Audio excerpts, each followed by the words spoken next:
Welcome to this Heterodox Academy event, a panel discussion of fine balance, academic freedom, and academic responsibility.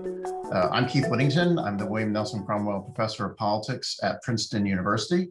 I also happen to be the chair of the Academic Freedom Alliance, a new group that just launched as of yesterday.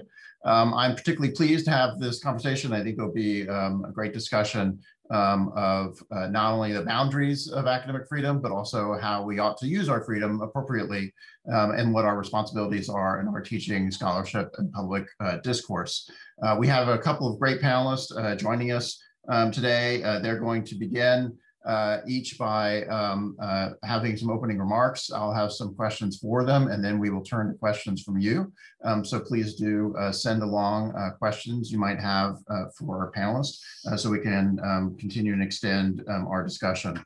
We'll be hearing first from Judith Shapiro, who is a cultural anthropologist by training.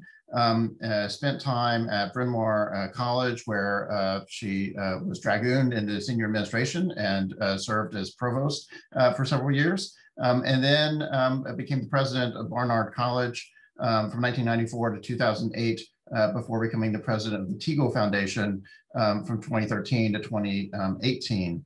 After her, we'll hear from Brian Rosenberg, who is currently the president in residence at the Harvard Graduate School of Education. He is by training an English professor and a scholar of Charles Dickens, worked for many years at Allegheny College in Pennsylvania, but then concluded his career first as dean at Lawrence University, and then the president of Macalester College. So two scholars with quite a bit of administrative experience, as well as classroom and academic and scholarly experience.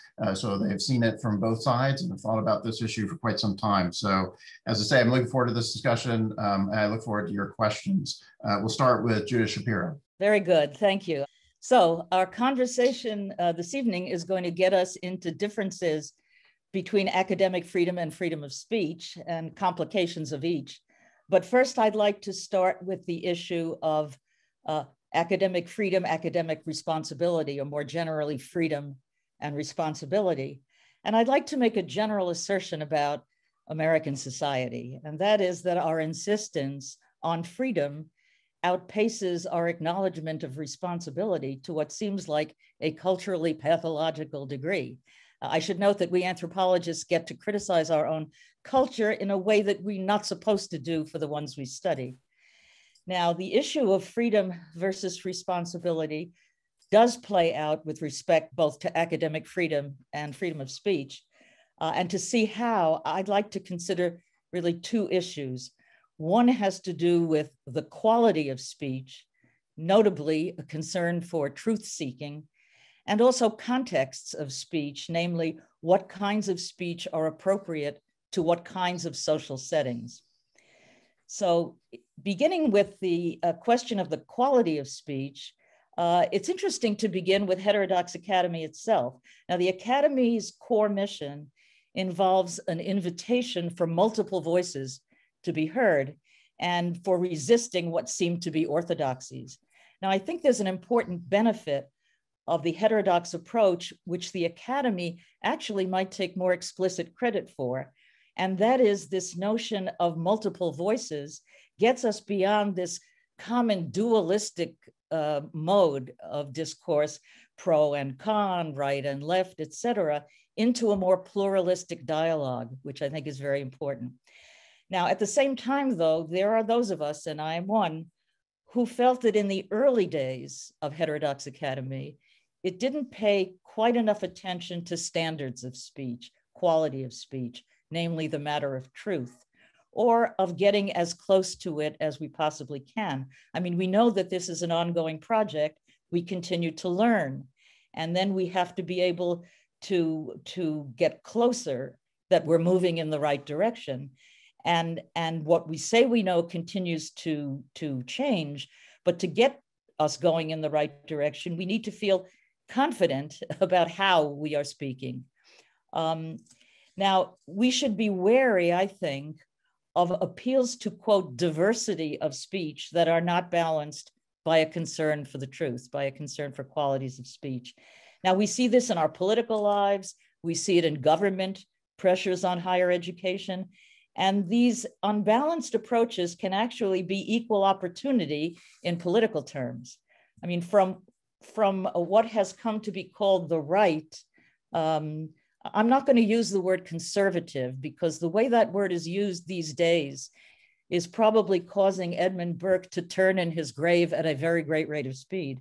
Let's say the right calls for diversity of speech, very commonly based on beliefs that colleges and universities have been taken over by the liberals, or more particularly, the liberal elite. Now, leaving aside, we won't get into defining liberal, but I think we can assume here that elite, in liberal elite, is probably not used with a focus on wealth. That's yet another issue. Now, in this political anti-liberal elite context, there are legislators who really are trying, as we know, to use speech issues to put pressure on higher education, cut funding, particularly to public institutions. Now, what we get from the left tends to be called, or often categorized as, by its opponents particularly, political correctness, cancel culture, coddling, safe spaces, et cetera. These are all familiar terms. Now, they surely rest on stereotypes of what is actually going on. We might say, if you were to do ethnography in colleges and universities of various kinds, you would see what a stereotype this is. But to the extent that there are tendencies in this direction, they do get in the way of seriously useful approaches to dialogue and speech. Then we might just mention briefly the free speech fundamentalists, who base their approach on what's called the notion of a marketplace of ideas, a concept they apply to institutions of higher education as well as to the political sphere. Now, we can examine that metaphor in greater depth if we want to, but for now, I would just ask whether we really want to think of colleges and universities as places where you should be able to sell anything that anyone else is willing to buy. That somehow doesn't seem the right image, or how should we put it, characterization of an institution of higher education. So this brings us, of course, to the issue of the quality of speech, to what we might call truth. And it surely should be less challenging to stand for truth in academic settings, given the core values of institutions whose mission is education. I know that Brian is going to be getting into this in greater detail, so I'll leave it there for now and just say a couple of general things about the issue of contexts of speech. So as for the classroom as a context, their speech should serve the academic goals of the course, the place of the course in the curriculum, and also should be pedagogically effective. That is, it's not just what you teach, but how you teach it. To take another speech situation, there is commencement. Now, commencement is essentially, it seems to me, a celebratory ritual. It's a rite of passage. It honors the graduates and their families, and it celebrates the institution itself. So therefore, it may not be the best social context for inviting a controversial speaker who will make herself or himself the center of attention and the main topic. And finally, just a brief word about the online world. Now, once upon a time, a few friends, colleagues could sit in an actual physical room and they could say various things about their colleagues or about administrators or about faculty or about even the students while sharing some adult beverages, perhaps. Now, if you could trust these people and have confidence in them, you really could say all kinds of things. That is not really the case for the online world, it would seem. And it's no longer the world in which we live.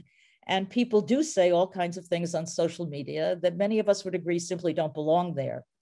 The problem, of course, is that the reactions to these things can get completely out of scale.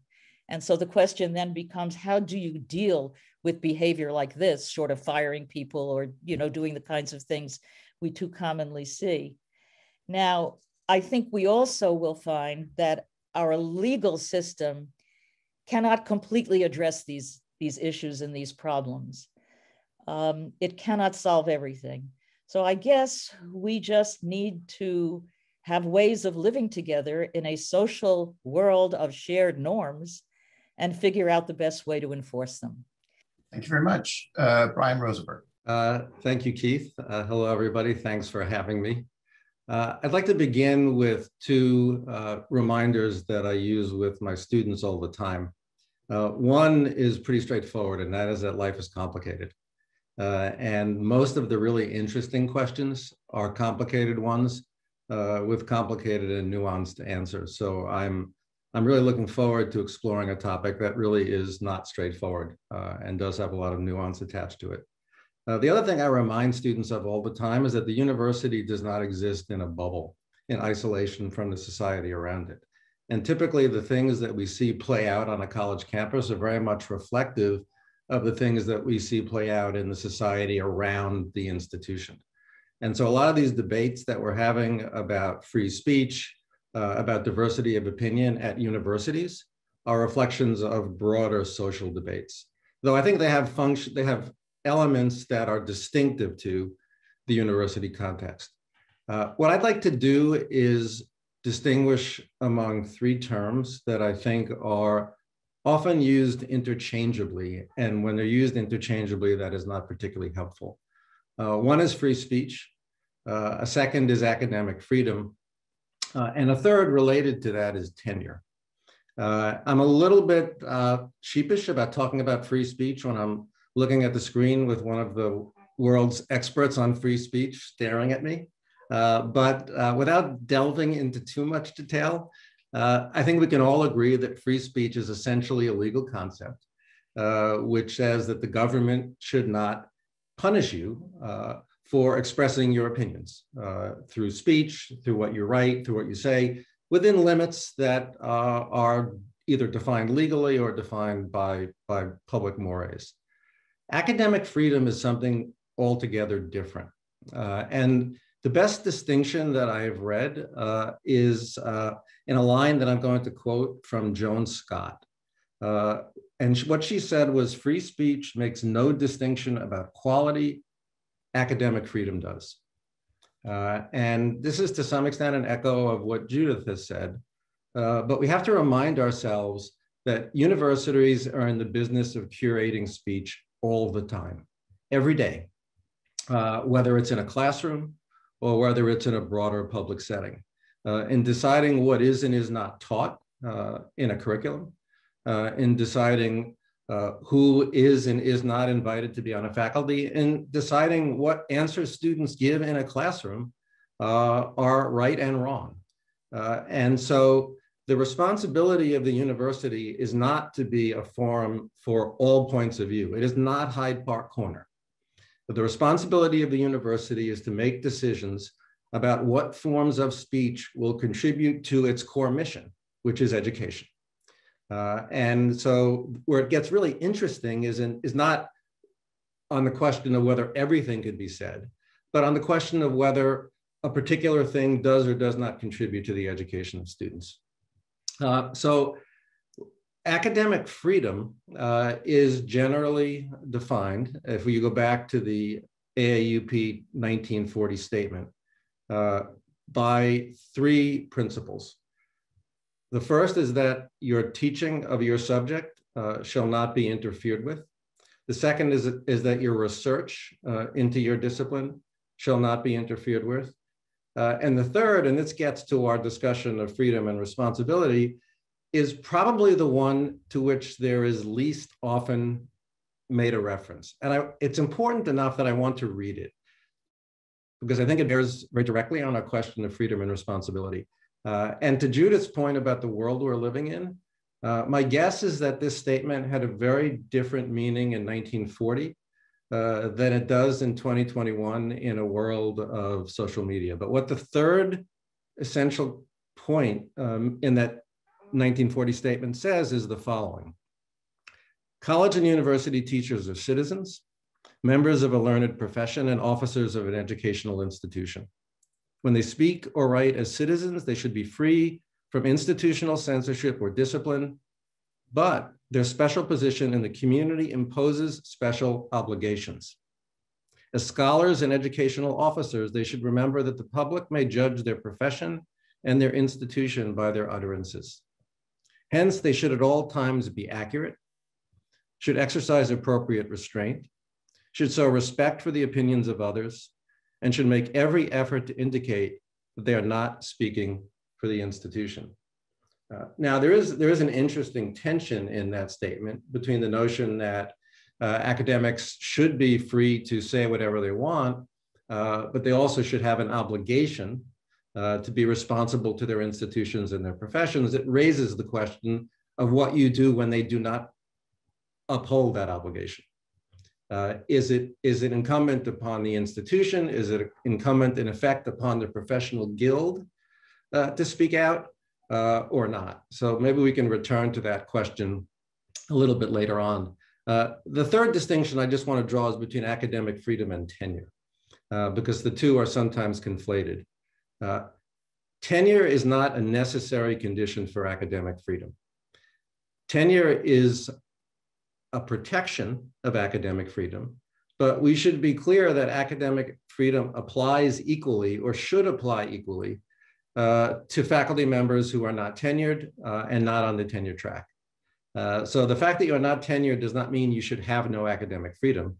It does mean that you run a greater risk in most instances of having your academic freedom curtailed. Now, I just want to walk us very quickly through three not so hypothetical scenarios to define how academic freedom is different from the exercise of free speech. Maybe I'll begin with the most straightforward and move to the least. Let's imagine a hypothetical physics professor who decides that he is going to walk into his classroom at the start of the fall semester and devote the entire semester to the teaching of Dickens. Personally, I would be happy. My guess is that the institution would not. That professor is violating no laws. That professor, in the context of free speech, is certainly not subject to punishment for speaking about Dickens. In an institutional context, though, I would argue that professor is not protected by academic freedom by straying outside the boundaries of his or her appropriate discipline. A second instance, and this one I think is highly relevant. Let's imagine our same physics professor, and I don't mean to pick on physics. Let's imagine that our same physics professor is told that, that he must attend a session on Title IX training and decides that he does not want to do that. Is the decision not to do that protected by academic freedom? My argument would be that it is not. That the decision whether or not to attend a session on Title IX training has nothing to do with the ability of that professor to exercise his ability to conduct his research or his ability to do his teaching. In my view, that is a question essentially of employment law. And I am neither an attorney nor a judge, so I can't tell you how a court might rule on that. But that is a question of a relationship between an employee and an employer, and it's not essentially a question of academic freedom. The third instance, and it's a real world instance, is to me the most interesting, and it bears upon Judith's remarks about our attention to truth. Some of you may know that last semester, Elise Stefanik, who's a representative, a congressional representative from upstate New York, was removed from the advisory board of the Institute of Politics at the Harvard Kennedy School because in the statement that the university released, she made repeatedly untrue statements about the 2020 election. It provoked a wide range of responses in a highly polarized environment. Those who believed that Stefanik should not have been removed argued that it was essentially partisan politics, that she was removed because she took a political stance that was different from the prevailing political stance at the Institute of Politics. The Institute of Politics argument was no, What she did was make repeated statements that were demonstrably untrue. And if we as an institution cannot uphold fidelity to the truth as a core principle, then we're not fulfilling our mission. And so the question raised by a case like that is essentially, what role should truth play? My own view is it should play a dispositive case in instances like that. But that's where things in the current world get very, very complicated. So I promised that I would keep my remarks relatively brief. I will keep my promise to Keith to do that, and I will stop talking. And I'm happy to open it up, Keith, to questions from you and to questions from our listeners. That's excellent. That sets us up with a lot of things to think about, and they put on the table some very interesting questions. And so I'm trying to think in part about where best to start with that. And I guess I'm tempted just to start where Brian left it, with the last example of the degree to which the university is committed to truthful statements, and you have a member of the university community who is not upholding that because they're repeatedly issuing non-truthful statements. So lay aside context of politicians who might serve some role in the university. Instead, just imagine a straightforward case of a faculty member at the university. If a faculty member is saying untrue things about their own disciplinary area of expertise, then they're clearly behaving in a way that's professionally incompetent and ought to be sanctioned by the university. They were telling their classes things that, for example, their discipline regards as just untrue. We would clearly regard that as equally as problematic as an engineering professor teaching Dickens during their engineering class. But imagine instead we think they're saying things that are untrue about things that are outside their disciplinary expertise. That is to say, they're on social media all the time, and they've got some theories that they are very committed to, but all the experts in that particular field think that those theories are completely wrong. But it's also not their professional expertise, and so presumably it doesn't speak to their professional competence in their particular field. So we have an English professor saying untruthful things about economics, and the economics department is very upset about this. Is it appropriate to discipline the English professor for saying untruthful things about economics in this sort of private capacity, say on social media all the time? And where's the boundary? So I'm happy to jump in and start. To me, Keith, it depends on context. So that in other words, where you make those statements. So if you go back again to the foundational AAUP statement on academic freedom, one of the parts I did not read, point number 2, said teachers are entitled to freedom in the classroom in discussing their subject, but they should be careful not to introduce into their teaching controversial matter which has no relation to their subject. So if we take that literally, we take the AAUP statement at its word, an economics professor, or an English professor who in the course of teaching a class starts essentially saying completely inaccurate and untrue things about economics is essentially not fulfilling their professional responsibility and could, if that person refuses to stop, face sanctions. I think if those statements are made in a private capacity, essentially on social media, I don't think the appropriate response, unless they really cross a boundary into the hurtful and offensive, which is not the category you're describing right now. What you're describing is the demonstrably untrue. I don't think that should merit a sanction. Or if it does, the sanction should come from the appropriate professional body, not from the institution. That is, I would like to see, we actually did have an example of something a little bit like this with some of the people that were working in the previous administration on COVID response. And we had some people who were either physicians in a different discipline or even infectious disease specialists who were saying things that most infectious disease specialists disagreed with.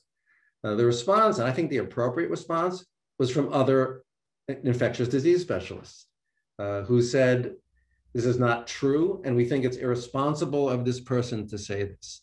So generally, in my view, and this is coming from someone who was a college president for 17 years, punishments don't work all that great. And so To me, the best response to cases like that, if it's outside the classroom, would be from professional peers. And also even within the institution. I think part of our depending on the legal system so much is that we have not become very good at social control of the kinds that all societies tend to use of a more informal sort. So one thing worth talking about is especially given y'all's experience as university presidents and leaders, there's a bit of controversy about how active university presidents should be in issuing statements countering the speech of their own faculty. As some university leaders historically have taken the view that university presidents really shouldn't be weighing in on these discussions. It's up to the faculty to sort of have whatever debates they're going to have, and the university leaders should stay out of it. But others, quite frequently in our era of social media, university presidents feel a lot of pressure to issue statements condemning faculty for having said this or that on social media and the like. And maybe also we might imagine this kind of context of truthfulness, where a university president thinks that if somebody's not being truthful, maybe the correct response is for the president to come out and correct them through some kind of statement. What's your view about how active and aggressive university presidents should be in countering the speech of their own faculty members? Well, Keith, if I can start on that, I think there's a lot of variation in the kinds of relationships that presidents have with their faculty. And a blessed thing is when a president has a really good relationship with the faculty. A sense of humor can be extremely important in achieving this. But I do think that the problem is often not just whether the president takes the wrong action, but also whether the utterance comes out like pablum. And that is often a problem with presidential speaking, is that it just sounds like this sort of blather. And it seems to me that there ought to be ways that faculty, that enough faculty, let's say a faculty says something out of line, there are enough other faculty who might agree with the president about that. I mean, that would really be the most desirable state of affairs. But Brian, may have had more actual experience with this sort of thing. Well, I will say that I never had in 17 years to issue any kind of a public statement contradicting something said by one of my faculty members, which is fortunate. I did, however, over 17 years, have occasion to issue more than one public statement. And they tended to fall into two categories. And the first I would describe, and I think it's the least controversial, is just the pastoral role that a college president plays. After an incident that is traumatic for some portion of your community, a shooting in a church, a shooting in a synagogue, Macalester is located about 3 miles from the spot where George Floyd was murdered. And it seems to me in cases like that, it is entirely appropriate and sometimes even necessary for a president to comfort a community and to try to model the kind of response that a community should have. The other instances where I think a president should speak, and in this I'm very much guided by someone who was one of the most important mentors in my professional career, and that was Bill Bowen. Bill defined 3 sets of circumstances in which college or university presidents should speak to what one might define as controversial issues. The first is when they bear directly upon the educational mission of the university. The clearest example that I can come up with is affirmative action. So countless university presidents have either signed amicus briefs or issued statements in defense of affirmative action on the grounds that affirmative action, in their view, allows them to carry out the educational of the mission of the institution more effectively. The same applies to immigration policies. The second category is when it relates in some very direct way to the relation between the university and the surrounding community. Those don't happen very often. And the third is what I've described as the break the glass moment, when something is so consequential and so important that it actually threatens in a fundamental way the ability of the university to do its work. And the omnipresent example, of course, that everybody uses is Nazi Germany. Would it have been appropriate for university presidents to speak out against Nazism given the existential threat to the university, most people would say yes. So I tried to use those criteria whether it's a faculty statement or any other statement, to guide when I would make a public statement. And again, maybe I was just lucky, but I never had to do that in response to, or maybe I just had a responsible group of faculty. Let me say it that way. I never had to do it in response to a faculty member. Let me ask as well about this sort of a bit of a border case of thinking about the scope of academic freedom. So as you mentioned with the 1940 AAUP statement, there's a concern about sort of different dimensions of academic freedom in different kinds of contexts, whether we're talking classroom or scholarship or extramural speech. But one kind of issue, and as you highlighted, we think of academic freedom as being associated with those who are serving in a scholarly or an instructional capacity, whether or not they have tenure themselves. But on the boundary, what we don't think academic freedom applies to are university administrators, in particular senior leaders of universities. So as president of a university, we wouldn't think of you having academic freedom. If you say something controversial in that context, the Board of Trustees might decide they need a new president to take their place, and we wouldn't think of that as a violation of academic freedom.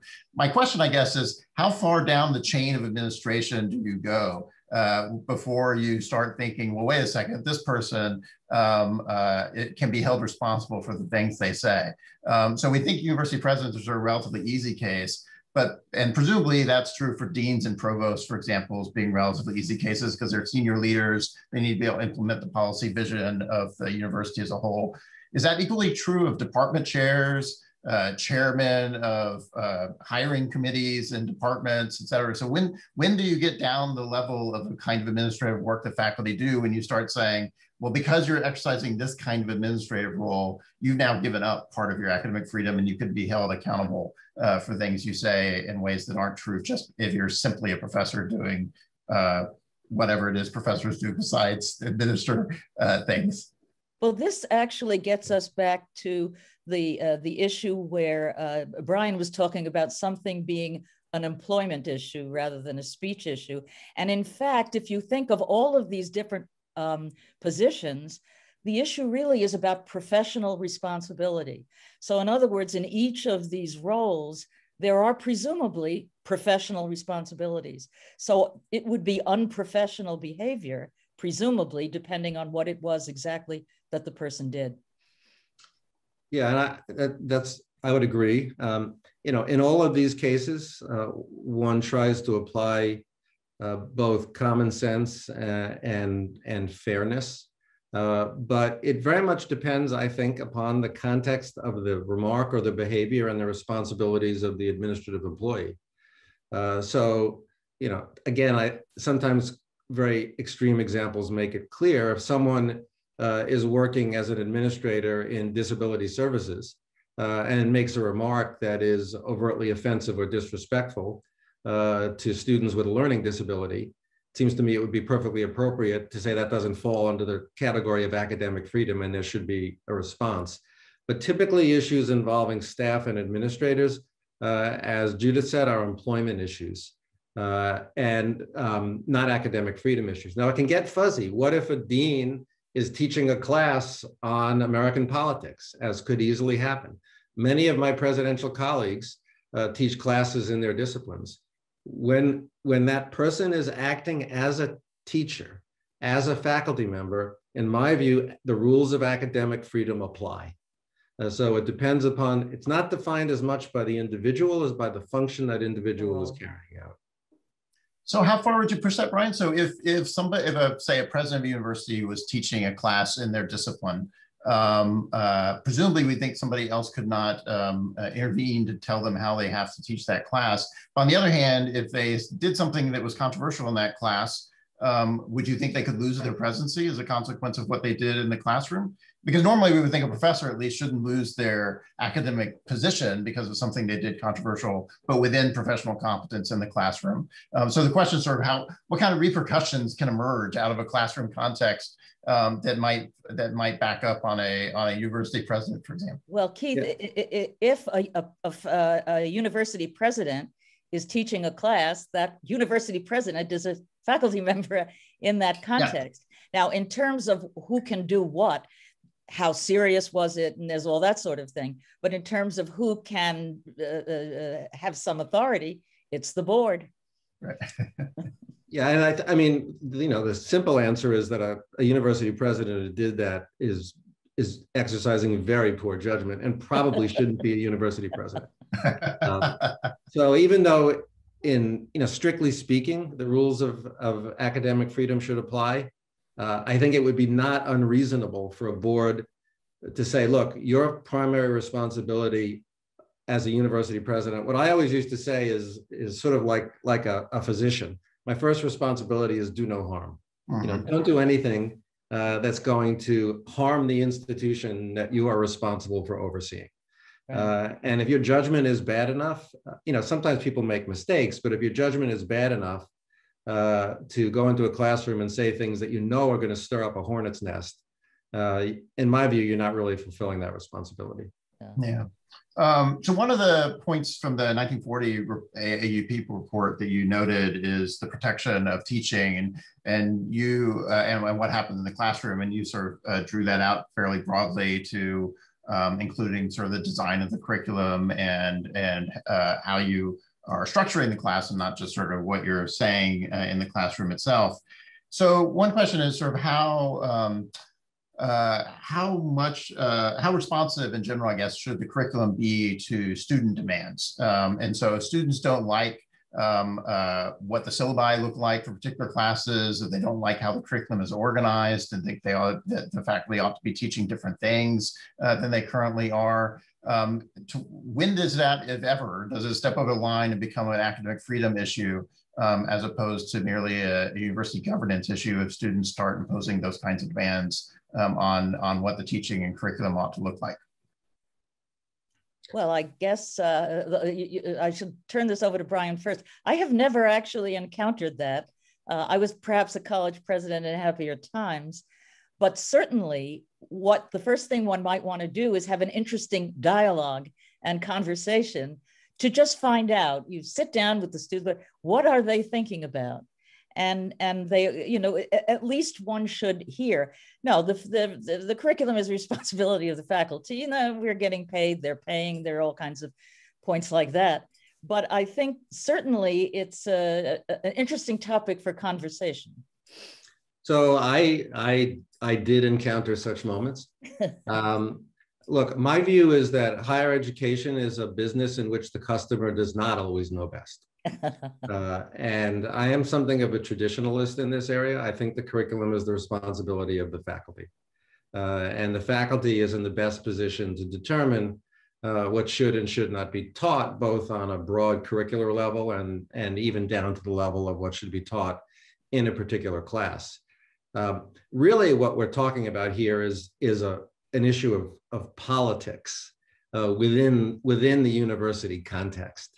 That is, how much pressure is an administration willing to bear up under? How much pressure is a department or a faculty member willing to bear up under? And there's a real part of me that's glad that I left the classroom a long time ago, because I look back on some of the things that I taught then, and I've talked about this with my students. I taught a class that included some really pretty challenging material.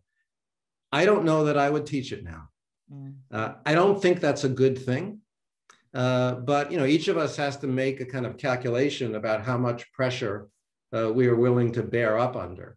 But my view is that it is the faculty that should be making the decision about what is and is not taught. But we know we live in a world with a tremendous amount of social and political pressure, and that is inevitably going to have an impact on people. But I would see my responsibility as a president as a defense of the faculty response, not just the right, but the responsibility to determine what's in the curriculum.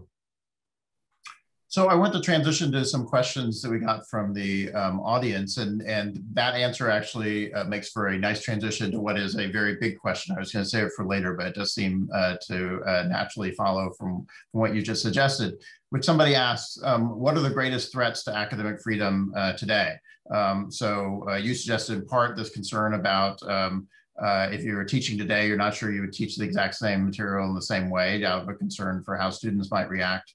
What do you, if you're making a list of all the threats to academic freedom and maybe even ranking the list from sort of most worrisome to less worrisome, what's going to appear on that list? Judith, you want to go first? Nope. Okay, well, so number one on my list is probably not what you'd expect, and it's not the most obvious answer. The number one threat to academic freedom is the collapsing financial model of American higher education. Look, it's not true at Princeton, it's not true at Harvard, but Princeton and Harvard are not representative of the environments within which most of our colleagues are teaching and working. And so I think what we're seeing as the greatest threat to academic freedom is simply sort of relentless financial pressure that is causing institutions to do things like make dramatic cuts and have fewer faculty in tenured lines. So I think that is the kind of overriding threat, more than any particular political threat. Other threats are coming from multiple directions. You know, I mean, certainly I am a believer that there is too much silencing right now on college campuses of viewpoints that don't conform to the orthodoxy on a particular campus, and I don't think that's a good thing. You don't have to agree with people, but unless they are violating some clearly defined campus norm, people should be able to say what they believe. And I think it's harder now for a whole variety of reasons. And I don't think that's a good thing. But we're also seeing pressure come from legislatures that, particularly at public institutions, are trying to say you must teach this or you can't teach that. And that's a major threat as well, to be told that you can't teach a particular subject.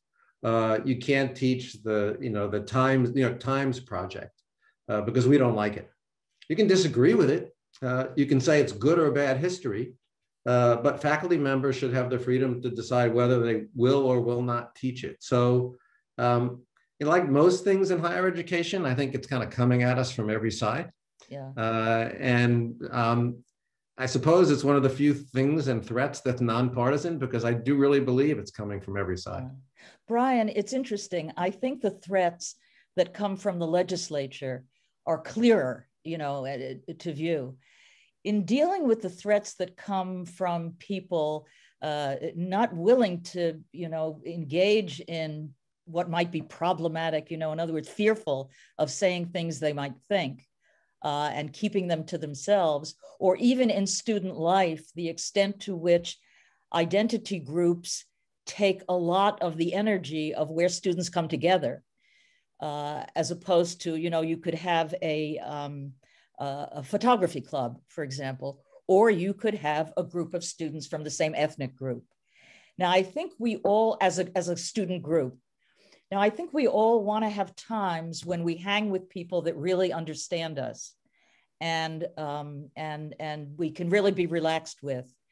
But when it came to be calling such groups safe spaces, for example, what happened was the idea that getting out of that space was somehow unsafe. And so I think what we've had, I may not be being clear enough here, is that we have a tendency for identity to become not a point of departure, but a terminus. So if we can make it safer for people with radically different ideas, students, or different assumptions, to be able to be willing to, speak out loud about them without, feeling that something totally dreadful is going to happen. I mean, we've really got to find, it's like the Heterodox Academy. We've really got to find ways to make students less fearful of saying the wrong thing, because that's how they're going to learn. So I have to admit that when I started my career, I did not give much thought to academic freedom as such. I think I took it for granted rather than something I was self-consciously thinking about and wasn't thinking about problems that are arising in that through that lens, at least, even in other contexts. It is more on people's minds these days, perhaps in general, than it might have been on mine when I was beginning my career. So one of the questions from the audience is, one, generally, how can everyday members of faculty administration contribute to academic freedom and help bolster it? And were there particular things that you did as university presidents in your own institutions to help cultivate academic freedom? Was it something that you felt needed to be cultivated specifically? And were there initiatives or actions you took that were sort of designed to help that? I would have to say, as I think back, I did not experience it as a problem on my campus during my years as a president. And I think that I showed, and I'm sure Brian did as well, such a large degree of interest in the scholarly work of members of the faculty and of their teaching that it just did not arise. As far as I can remember, academic freedom issues really did not arise during my years, but my years ended a lot earlier than Brian's did. So I was fortunate in not being on a campus where there was an example of a speaker being shouted down or of students demanding that a particular faculty member not teach a particular course. But I also am aware that it could have happened. It would not have been extraordinarily surprising to me had it happened. I think that where you can have the most impact as a leader is in modeling the kind of behavior you want to see on your campus. Doesn't work in every instance. But one of the things, look, as a college president, you stand up at faculty meetings and you get lots of people hurling lots of things at you, some of which you do not agree with. And I always felt one of the most important things I could do is model how to respond to that, which is not to get mad and to try to respond calmly and not to have any repercussions follow from the fact that a faculty member just called you an idiot. That didn't actually happen. So I do think modeling how you want other people to behave, it may not be the answer, but it is a kind of essential beginning for how you handle this. There were a few instances where student groups were under pressure not to bring a particular speaker to campus because some other student group objected to it. And I saw my role in those cases as defending the rights of the student group to bring those speakers. Again, I was fortunate in not having some of the really difficult incidents that have happened around commencement or visiting speakers on other campuses. But I think you have to model and defend the kind of behavior you want to see in your community as a whole as the president. If you don't, then I think you have no one but yourself to blame if you see a different kind of behavior on your campus.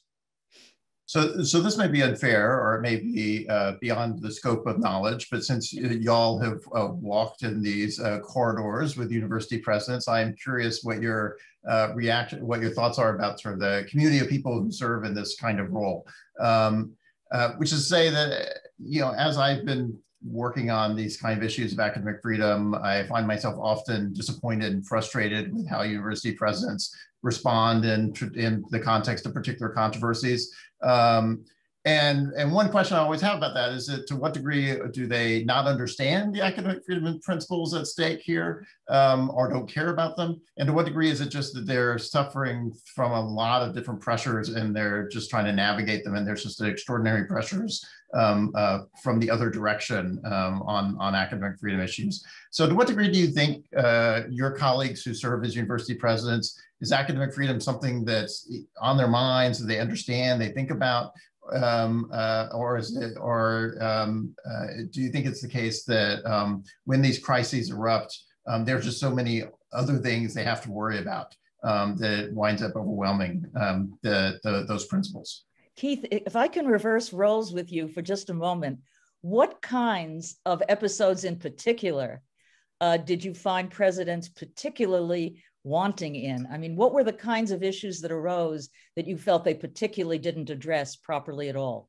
Well, so I kind of hate to throw particular individuals under the bus on that, I guess, but you need not name names. But no. So I mean, it is true though. I mean, in part in particular, I guess I'm because it happens a lot these days, and so you see it emerging in public, whereas some things I think are often behind the scenes and harder to see. But you see these debates over extramural speech where somebody says something controversial on social media, there's a firestorm of controversy, the president comes out to react to it.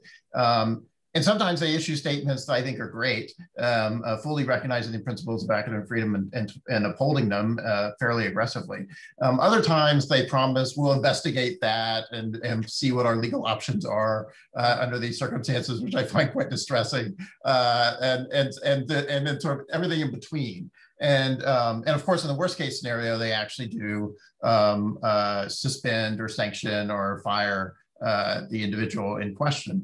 And so partially I'm wondering, and so partially I'm always thinking as I see those kind of things play out, are they just trying to compromise the competing pressures they're feeling, and this is how they're navigating it? Or is it the case that some of them just understand these principles better than others and they're more willing to stand up for them than others? Part of the problem is if a professor says something or does something inappropriate, why should the president be the only one who responds? In other words, it seems to me important that it's not just the president, because the president has authority, who does that, but it really should be the whole group of colleagues that makes some recognizable response to it. So let me begin by acknowledging that being a college president or university president is a really hard job, particularly right now. I thank my lucky stars every day right now that I am a former college president and not a current college president. That said, I would agree that a lot of people who occupy the role do not live up to the responsibilities of the role.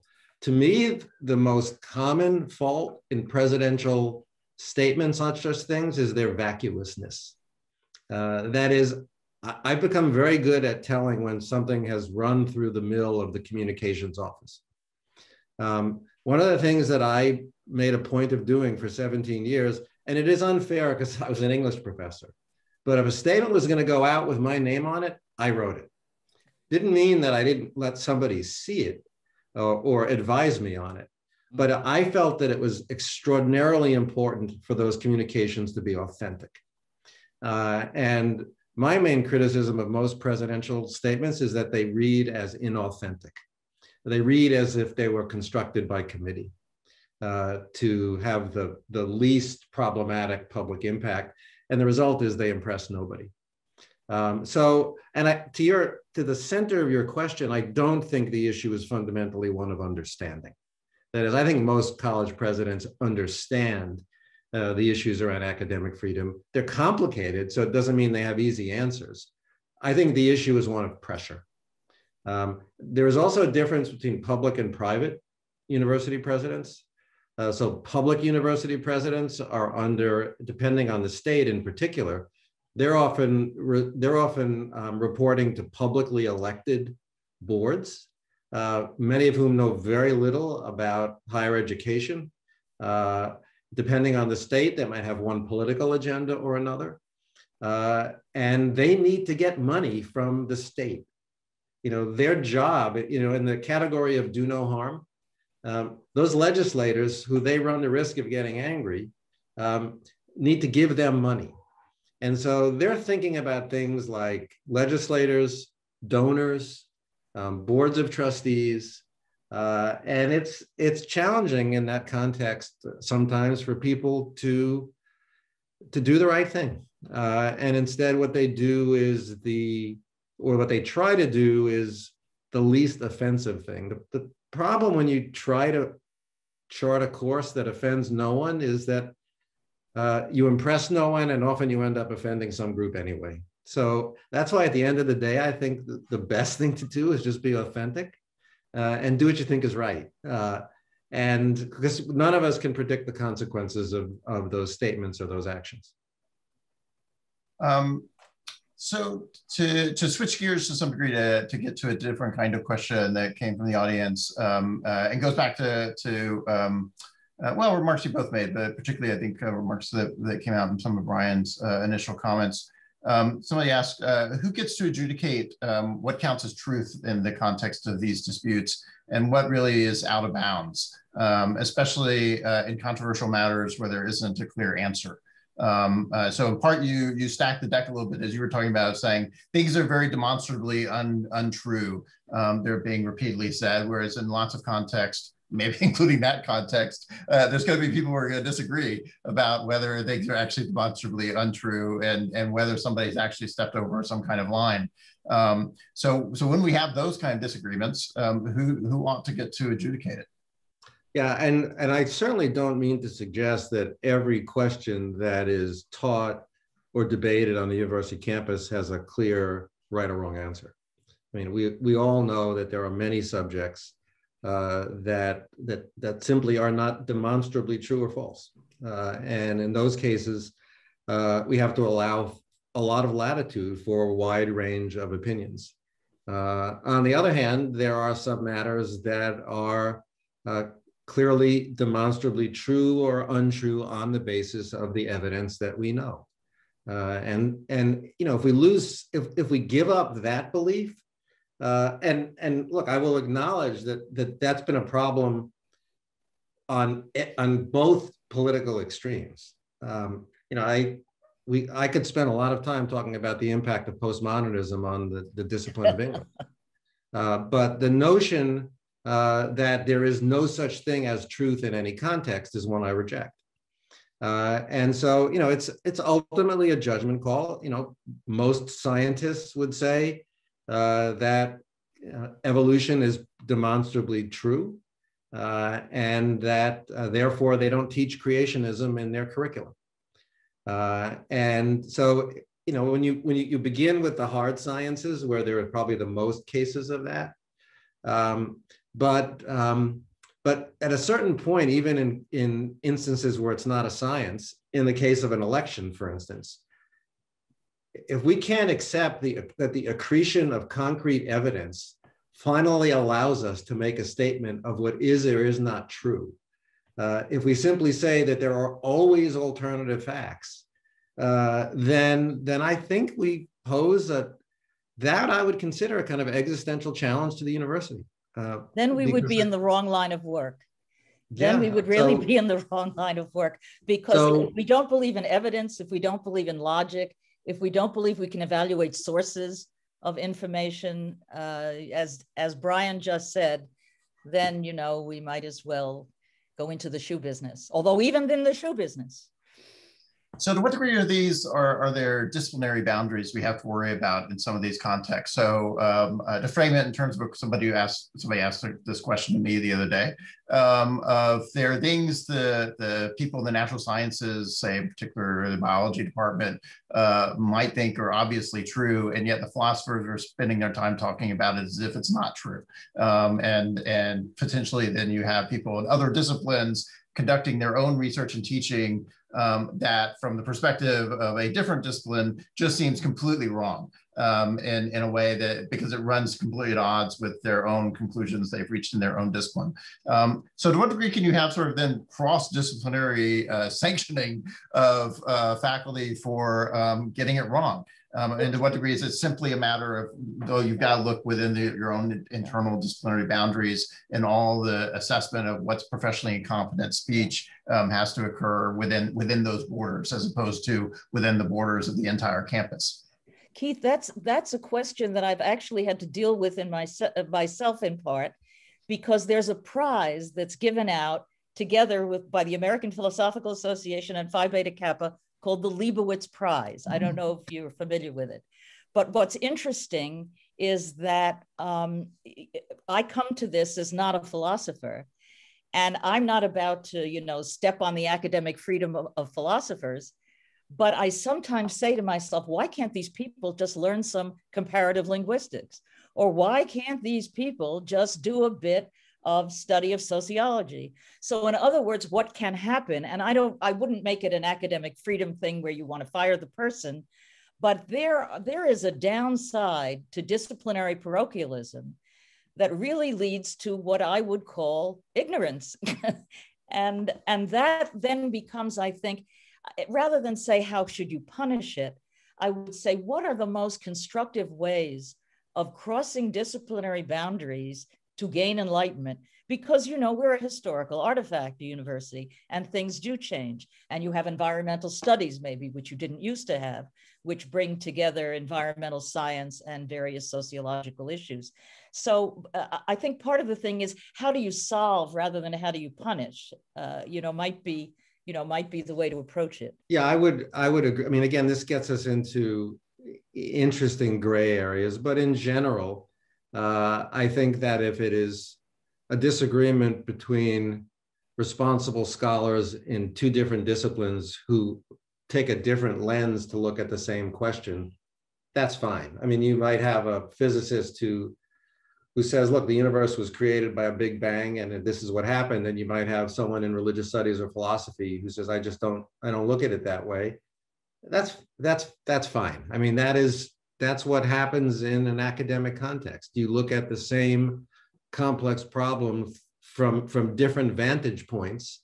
And then, you know, as an individual student, you figure out what vantage point has the most meaning for you. But, you know, to anyone who says no questions can ultimately be adjudicated on the basis of what is and is not accurate, you know, I would say, what do you do when the student submits a paper that is filled with mistakes? Do you say, well, that's fine? You know, that's your opinion. You know, you say that, you know, George Washington was born in 1974. Look, you're entitled to your own view. Yeah. Of course we say that's wrong. And every teacher in every discipline does that every day.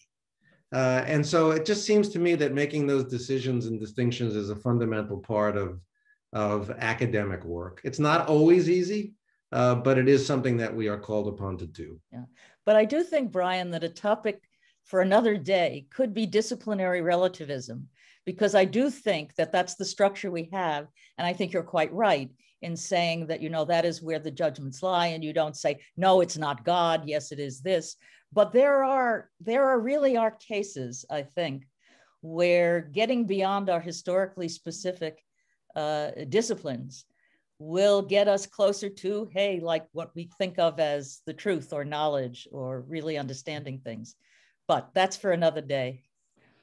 So to continue on this theme of who gets to adjudicate truth in a university context, one of the things that your opening remarks brought to mind is to what degree do students bear some of the similar responsibilities of pursuing truth, and to what degree should universities constrain how students do that? So you can imagine, for example, students being very unhappy with the way the faculty are talking about issues the students care about, and they want to bring in outside speakers that they find more compelling in various ways. But from the faculty's perspective, those outside speakers are just charlatans who are going to be spouting untruths from the perspective of the faculty. Reasonable for the faculty to insist that the university not allow people like that to be brought to campus, even if they're being invited by student groups? How much should the university sort of be containing students in their students' exploration of ideas that might lead them down pathways that from the faculty's perspective are deeply mistaken? Well, generally, I think we need to allow students to be students and give them a fair amount of latitude and recognize that part of the educational process is learning through making mistakes. And so sometimes they're going to do that. You know, to me, the ultimate question, first of all, one of the questions is, are institutional funds being used toward this particular speaker, and how many? And, you know, universities make decisions every day they do cost benefit analysis about spending on something. So, you know, and I think there's no answer that applies in every case. So if a student group had come to me and said, we want to spend $15,000 to bring in this ex provocateur, I would probably, and we want the college to pay for it, I would have said no. Yeah. That there are much better ways to spend that money, much more educational ways to spend that money than bringing in that person. if it's someone in the community who is, talks about stuff that's really not particularly accurate and it's not costing anything, and students want to hear from that person, it's probably not worth the energy and drama to tell them no. In general, I think we have to have, we don't hold students to the same standards, I think, that we hold faculty as professionals, which is not to say we don't hold them to any standards. If the faculty objected for some concrete reason to a particular speaker, I would want to know more about that, and it would probably depend upon the particular circumstances. No, I think there's certainly much to be said for an expensive, when they want some expensive, crummy speaker, to point out, things like financial aid or meeting full need, which is one of the things the institution is very committed to doing with its resources. So students then, can have some sense that there are alternate uses for the college's funds, for example. One question is much more specific than this, which is, are trigger warnings and other speech moderators useful? And I'm intrigued by this phrase, speech moderators, and I don't actually know quite how that would be fleshed out. But trigger warnings are certainly one example where which can be implemented in all kinds of different ways. And so do you have general views about things like trigger warnings, and are there some kinds of ways of implementing it that are more acceptable than others? Well, Keith, since you mentioned that, we should note that National Public Radio, for a very, very long time, begins some stories saying there is some violent material coming here that might not be available. And it's very mild, it's very calm. And so the notion of a trigger warning, has become this hysterical thing.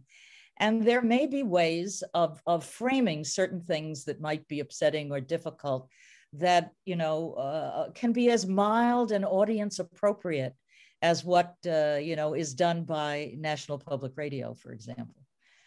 Yeah, I mean, we live in a world where certain phrases have become freighted with all kinds of meaning, and can sometimes obscure what for me comes down to just basic empathy and common sense. So when I think back to that course I taught a long time ago that I described that had some really challenging material in it, I looked back on my syllabus, and right at the start of my syllabus, I basically said, there's some really disturbing material in this class. I think it has educational value, but if you think it's too strong for you, you probably shouldn't take this class. And I suppose that would be called a trigger warning today. To me, it just seemed like educational common sense and thoughtfulness about the well-being of my students. So can it be pushed too far? Absolutely, like everything else. If you have to warn students about every single thing you teach and every text you introduce, absolutely. But I think we should be able to agree that there is a kind of reasonable place for us to occupy on this, where, if we're teaching something that we think has a reasonably good chance of provoking a really painful response on the part of some students, we should let them know that. And as Judith said, every time you watch a movie on Netflix, it seems like there's a little warning at the beginning. And that's just the way I see it. It's just being a human being and receptive to the reasonable needs of your students. Like everything else is going to be pushed too far. But I don't think the basic concept of preparing students for what can be troubling material is problematic. Right. Yeah, on Netflix, it's sex, nudity, and smoking. Those are the things they warn you about. I think, lately. Yeah, yes. They have. Yeah, smoking is an interesting one, right? So how many of your English novels do you have to warn the students ahead of time that there might be smoking involved in this novel? And drug use, potentially. But thinking about going too far, right? So as you suggested, you could go too far because you can imagine sort of introducing a million trigger warnings for every little thing you're doing, and it winds up interfering with the educational project.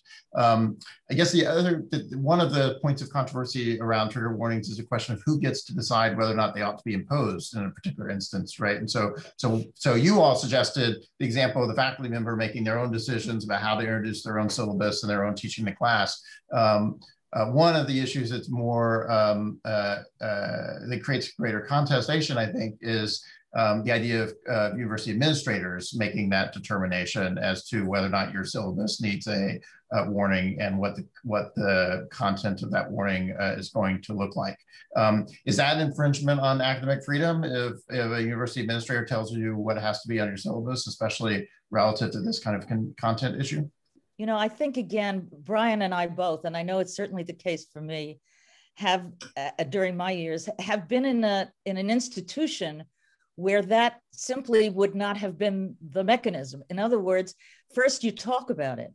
So I would think the first thing that you would do is, let's say, the provost, the president, the faculty, discuss this and try to figure out if they can come, rather than just having to impose something. How are you seeing this? This is how you would do it. Professor so-and-so does it this way and it works like a charm.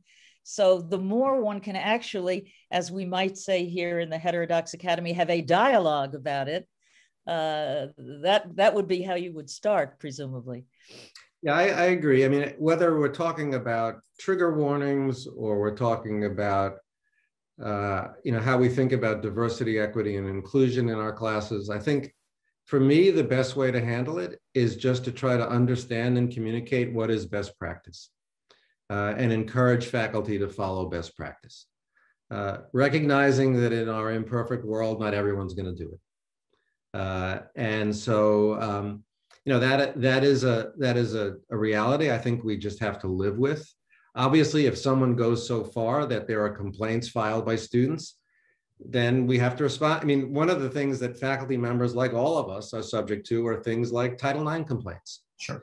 And so if a faculty member chooses to teach material that could be deeply problematic to a survivor of sexual assault, for instance, and chooses not to put a warning on a syllabus or a caution, and a student files a Title IX complaint, it enters into the grinding wheels of the process. Mm-hmm. And so, but that's a decision that faculty member has to make. That's a risk that faculty member has to take. So the approach that I think is most effective is just in all of these areas where there is some contestation, trying to understand what is in fact best practice educationally and for the community that you're part of, and communicating that to faculty members. And my experience, fortunately, has been that most, in fact, do adopt best practice.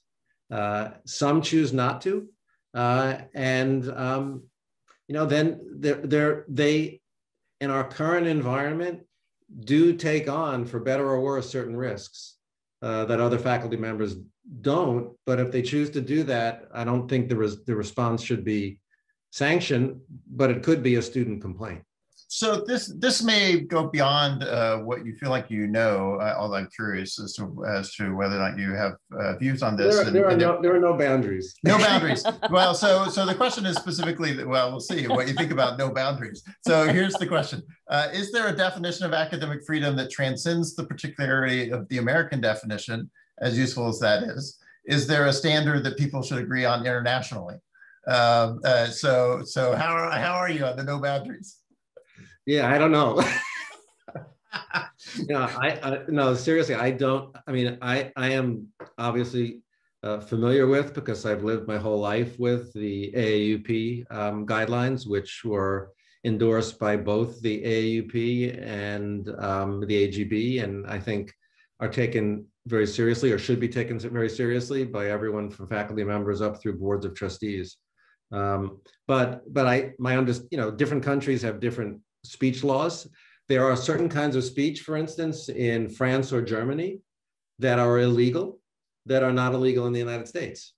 And so obviously that is going to create a different definition of academic freedom. So I guess I actually do have an answer, which is that there is not a common international standard, because the laws are different internationally. And again, you would know a lot more about this than I would, but certain forms of speech that are legal in the United States are not legal in, say, Germany. Yeah, and Keith, speaking from my experience at Scholars at Risk, and giving Heterodox Academy a hard time for giving out a Courage Award. Is it Heterodox Academy that gives out a Courage? Yeah. When I see what goes on in terms of the kind of courage that is needed in a variety of other countries, I said, you really might want to change the title of that a little bit. So, I mean, when you think about what scholars in certain other countries are facing, I guess I would say that I don't know really about things that would be more comparable to the kind of freedom of speech, academic freedom issues that we've been talking about here, because things can get so dire elsewhere. That, So let me spin this, though, in a more parochial way of thinking about the American context, which is how much diversity among American universities on the academic freedom question do you think is reasonable? So to a remarkable degree, despite all the diversity of American higher education, there's been a lot of uptake on the AAUP's 1940s statement and its principles that have been sort of adopted by not all universities, but an extraordinary range of universities. To what degree do you think there ought to be more variation, or there could be room for more variation in the American context, where some institutions quite properly perhaps depart from the AAUP standards? Or do you think any departure is really unjustifiable for an American university? They all ought to look the same on this. Before Brian answers, and he's going to be the one who can really give a better answer, You're the cultural anthropologist. But he noted, however, well, he's been looking more into the AAUP in particular, but one thing he noted was how much more attention academic freedom was getting than the part of the AAUP document that deals with professional responsibility. So let's just bear that in mind at the same time. Brian. Well, there is actually some variation, and it tends to be most dramatic in institutions with strong religious affiliation. Religious institutions. And so, and the AAUP, the more extended AAUP document does acknowledge this. There are very restrictive faith-based institutions when it comes to what they define as allowable and not allowable. Or even things that must be taught. There was an institution that I won't name in the Twin Cities when I was in Minnesota that required that creationism be taught alongside evolution. That was a term of employment. You had to do it. And certainly in the context of what we think of as academic freedom broadly, that violates it. But there are some faith-based institutions that have constricted that definition in ways that make it look quite different from what you would expect at most American colleges and universities. So I think that's where you find the most variation. Yeah, there is some variation as well. Just to take your point there about, as you know, there's of course variation on religious institutions on this front particularly, but there is some variation on sort of the extent to which the statements about the academic responsibilities have been equally incorporated into university documents and the like.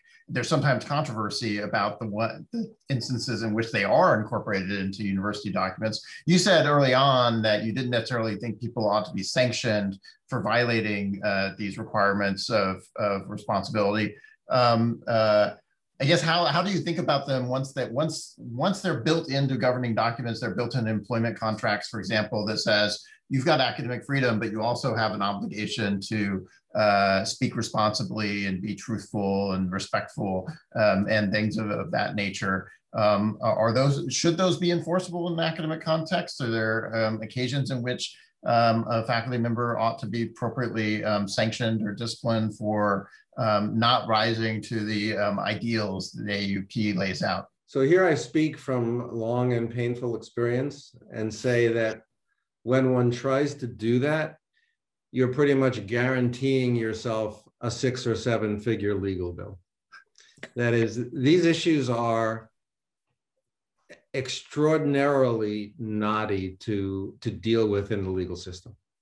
And so, you know, I think you only take the step of sanctioning speech of that kind when it becomes so extreme that you really feel like you have no choice. But trying to predict, I mean, usually what happens is these things end up in a settlement.